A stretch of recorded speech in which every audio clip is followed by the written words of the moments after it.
ห็นเลยมีแต่น้องไปเฮ็ดงานตอนนั้นก็คืออยู่3 เดือนบ่น้องเงินเดือนบ่ค่อยดีก็เลยกลับมาบ้านเฮาอ๋อรายการตัวนี้อ้ายขอถามได้บ่ของพันธุ์ของน้องตัวนี้ยังไดเนี่ยจะได้แซราซี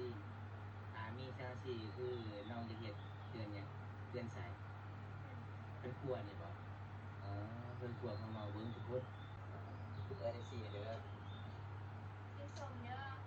กินสมมีเด้อ ตำมีตำมีเนาะถ้าว่าได้จะมาบานตะลิงก็คือมีแต่ตำมีเป็ดบานๆกินง่ายอยู่ง่ายโอ้มาเด้อทุกคนมื้อนี้ฝีมือน้องสาวเพิ่นกับธรรมดาเป็นมือสุดยอดหลายเลยแซ่บหลายตาแพงหลายเลยพี่น้องสาวซุก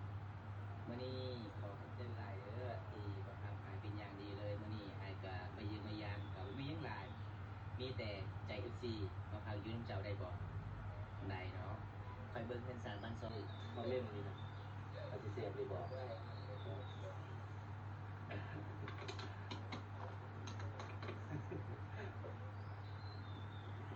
ยังอยู่เกลือนัวปรุงสุ่มอะไรปรุงรสบ่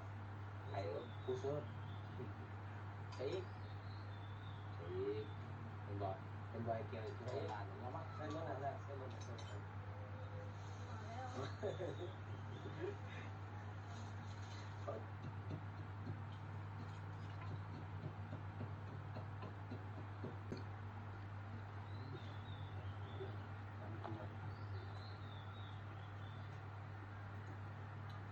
ก็ได้กันซื้อมาใหม่ๆเนาะ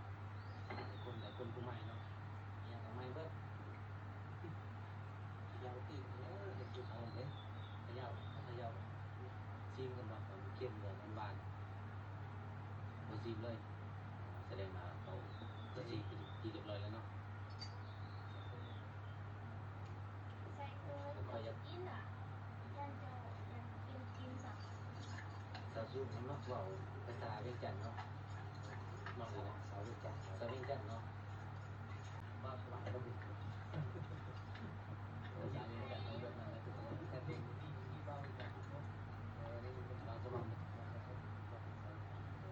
าหาคนบ้าสบายมีใช่สักมีชวนมีปัญหาขนาดนั้นแล้วเนี่ยเอาละ ลูกค้าคนกินโบเซ่บคนกินโบเซ่บบอกคนกินโบอิ่มค่อยหายเจ้าไร เจ้าเลย จะป้ายแน่เพื่อน